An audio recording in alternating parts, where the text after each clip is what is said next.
In the last episode, we knew that Egypt had 30 ruling dynasties.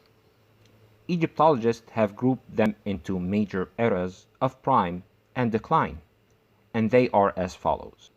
Archaic period, that comprises dynasties 1 and 2, where the foundation of architecture, mythology, kingship, and many other aspects were laid. Then, the Old Kingdom, from dynasty number 3 to dynasty number 6. This is the time of the great pyramid builders, and the capital was Memphis. Then a time of decline and political and theological turmoil from the 7th to the middle of the 11th dynasty. This period is called the First Intermediate Period. Then the Middle Kingdom, with great hydraulic and agricultural projects.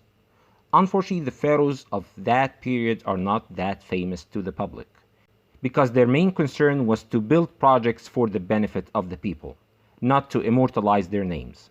The capital was Ethit Tawi.